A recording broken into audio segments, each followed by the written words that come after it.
Hello बच्चों, स्वागत है आप सबका ज्योग्राफी ऑनलाइन क्लासेस में। और आज हम पढ़ेंगे क्लास 12th के ज्योग्राफी पार्ट 1 के अंतर्गत लेसन 9, जिसका नाम है अंतर्राष्ट्रीय व्यापार। बच्चों, ये बहुत ही इम्पोर्टेंट चैप्टर है। इसमें से लॉन्ग क्वेश्चन या वेरी शॉर्ट कुछ ना कुछ बोर्ड एग्जाम में ज़रूर पूछे जाते हैं। तो आइए आज हम सबसे पहले इस लेसन को जो मुख्य बिंदु हैं, बहुत महत्वपूर्ण पॉइंट है, इनको सबसे पहले हाईलाइट करते हुए चलते हैं। तो शुरुआत हम करेंगे इस लेसन के टॉपिक से, जिसका नाम है अंतर्राष्ट्रीय व्यापार। इसके पिछले अध्याय में हमने पढ़ा था परिवहन एवं संचार। तो परिवहन संचार कैसे क्रिया है, ये तृतीय क्रिया है।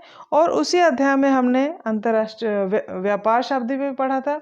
व्यापार भी तृतीयक सेवा है और बिना परिवहन के साधनों के हम अंतर्राष्ट्रीय व्यापार की कल्पना भी नहीं कर सकते। इस पेपर में या फर्स्ट बुक में जितने भी लेसन दिए गए हैं, सब एक से एक मतलब कि क्रमशः पहला चैप्टर दूसरे से जुड़ा हो, दूसरा तीसरे से, एक श्रृंखला बनी हुई है। तो जब तक हमें पिछले लेसन की जानकारी अच्छे तरीके से नहीं होगी तो हम अगले लेसन को भी अच्छे से नहीं समझ सकते। इसलिए मैंने पिछले जितने वीडियो बनाए हैं, आप सीरियल वाइज सभी चैप्टर्स को अच्छे से देख करके और उनको अच्छे से समझ लीजिए, जिससे कि आपको अगला चैप्टर समझने में आसानी होगी। तो अंतर्राष्ट्रीय व्यापार भी पिछले लेसन से कहीं ना कहीं कनेक्ट है। तो अगर आपको और अच्छे से तरीके से समझना है तो पिछला वीडियो भी आप ज़रूर देखें। तो आइए चलते हैं इसके लिए अवधारणा में इतिहास। अंतर्राष्ट्रीय व्यापार के इतिहास में रेशम मार्ग के जरिए, रेशम मार्ग ये बहुत ही प्रसिद्ध मार्ग है। तो इसके अंतर्गत क्या है, रेशम मार्ग के जरिए चीन की रेशम एवं रोम की ऊन का भारत एवं मध्य एशिया के जरिए व्यापार होता था। अफ्रीका से दासों का व्यापार अमेरिका में होता था। औद्योगिक क्रांति के समय विनिर्मित वस्तुओं का व्यापार। आधुनिक युग में WTO का गठन और आधुनिक युग में पत्तनों की महत्वपूर्ण भूमिका। इस पैराग्राफ में हम एक एक लाइन को समझते हैं। सबसे पहले दिया गया है रेशम मार्ग के जरिए चीन की रेशम, ये चीन की रेशम बहुत ही फेमस थी उस समय, और रोम की ऊन, ये भी बहुत प्रसिद्ध उत्पाद था। भारत एवं मध्य एशिया के जरिए इन दोनों का व्यापार होता था और सर्वाधिक व्यापार इसी मार्ग से होता था, इसलिए क्या कहलाया, रेशम मार्ग। फिर है अफ्रीका से दासों का व्यापार अमेरिका में होता था। अमेरिका के बागानों में, यूरोपीय बागानों में जो काम करने के लिए मजदूर थे, वो कहाँ से लाए जाते थे, अफ्रीका से।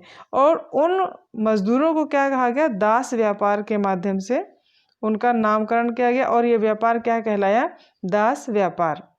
फिर औद्योगिक क्रांति के समय विनिर्मित वस्तुओं का व्यापार हुआ। किंतु जब औद्योगिक क्रांति हुई तो उस समय विनिर्मित, जो सेकेंडरी सेक्टर हमारा है, द्वितीय क्रियाएं हैं, इसके अंतर्गत क्या होता है, उद्योगों का निर्माण होता है, तो इन वस्तुओं का व्यापार बढ़ा। आधुनिक युग में WTO का गठन हुआ। WTO पूरा नाम है वर्ल्ड ट्रेड ऑर्गेनाइजेशन, विश्व व्यापार संगठन, इसका गठन हुआ।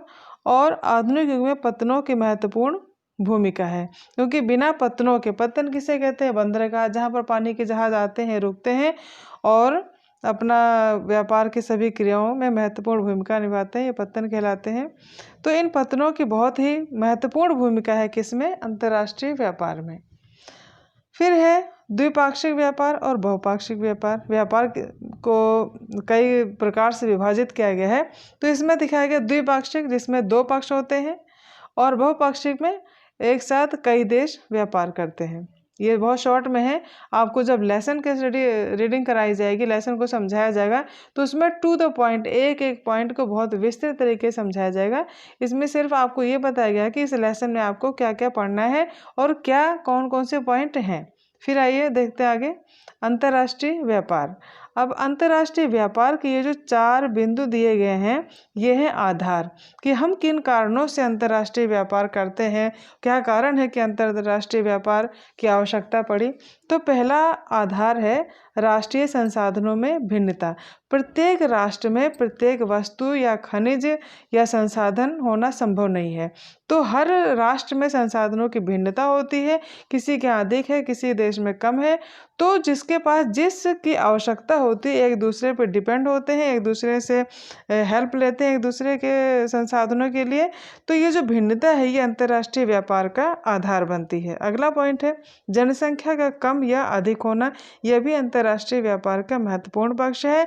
किसी देश में जनसंख्या अधिक है, उसका जो लाइफ स्टैंडर्ड है, जीवन की गुणवत्ता अच्छी है, तो वहाँ की मांग बहुत अधिक प्रभावित करती है अंतर्राष्ट्रीय व्यापार को। जस्ट अपोजिट, अगर किसी देश में जनसंख्या कम है, जीवन स्तर निम्न है, फिर वहाँ की जनसंख्या की जो मांग है वह बस जिसको हम कहते हैं हमारी मूलभूत आवश्यकताएं वहीं तक सीमित रह जाएगी और अदर जो डिमांड है वो नहीं हो पाएगी।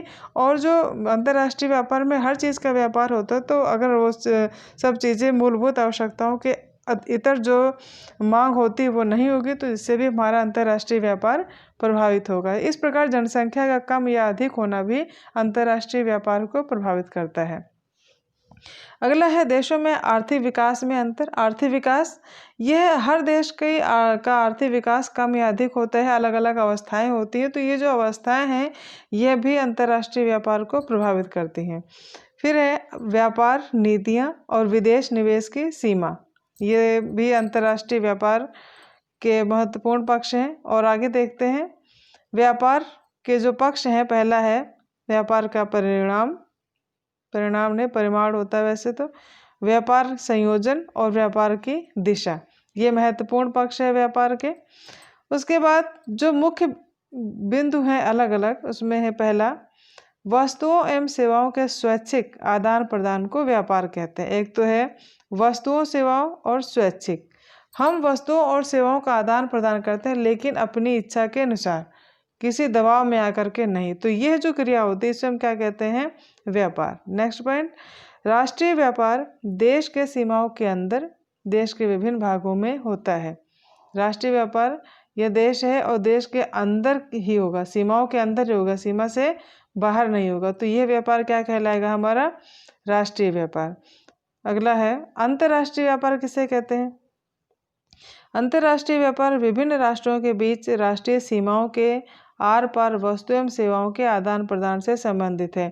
अंतर्राष्ट्रीय व्यापार में एक देश का व्यापार दूसरे देशों के सीमाओं के आर पार भी होता है। ये नहीं कि एक देश के अंदर ही जो व्यापार होता है उसे हम कहेंगे राष्ट्रीय व्यापार, बट एक देश की सीमा के बाहर जो हम व्यापार करते हैं वस्तु एवं सेवाओं का, वो क्या कहलाएगा, अंतर्राष्ट्रीय व्यापार। अगला पॉइंट है किसी देश को अन्य किसी देश से व्यापार करना जब आसान होता है तो उन देशों को सर्वाधिक अनुकूल राष्ट्र की संज्ञा देते हैं। देखिए इसमें कहा गया है किसी अन्य देश को व्यापार करना जब आसान होता है तो उसे हम क्या कहेंगे, सर्वाधिक अनुकूल राष्ट्र। अगला पॉइंट है व्यापार के इतिहास के प्रारंभ में लोग मुद्राओं के स्थान पर वस्तु विनिमय करते थे। जाहिर सी बात है आदिम काल में मुद्राओं का चलन नहीं था, इतनी उपयोगिता नहीं थी या ज्ञान नहीं था, जो भी कह लीजिए। तो उस समय व्यापार कैसा होता था, वस्तु के बदले वस्तु का आदान प्रदान करना। जैसे मान लीजिए हमें भोजन के लिए राशन की आवश्यकता है और हम दुकान पे गए, दुकान वाले को हमने पैसे नहीं दिए, हमने उसको कुछ सामान दे दिया, अनाज दे दिया, कुछ दे दिया, किसी अपनी आवश्यकता की जिसकी हमें पूर्ति चाहिए थी, तो उसके वस्तु के बदले में हमने उससे वस्तु ले ली। तो ये क्या कहलाएगा, वस्तु विनिमय। हमारे पास मुद्रा नहीं थी उस समय, तो हम वस्तु के बदले वस्तु लेना और देने की जो प्रक्रिया है ये क्या कहलाती थी, वस्तु विनिमय।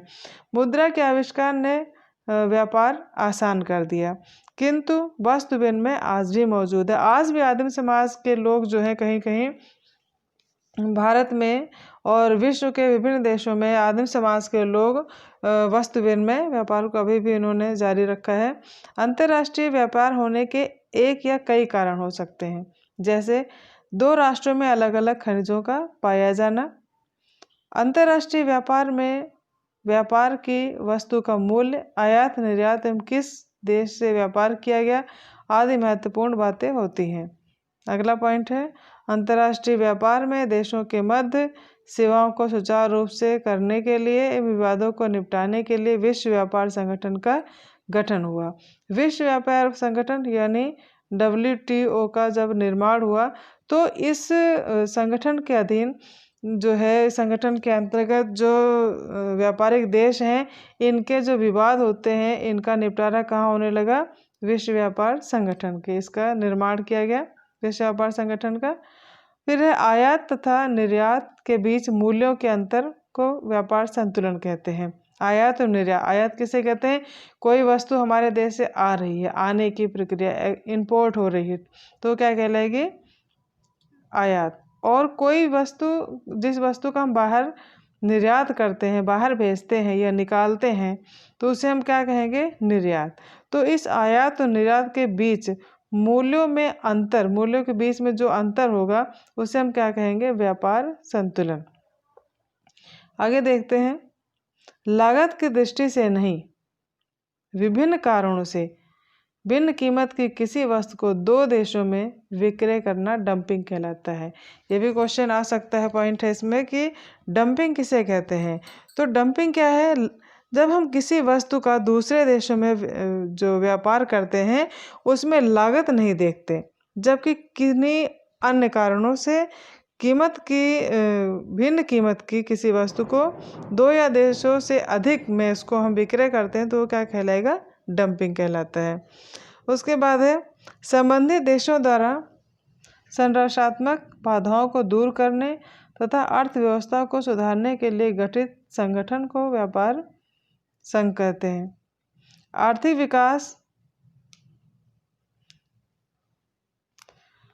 विकास के लिए व्यापार करना आवश्यक है। ये आपसी संबंधों को मधुर बनाता है।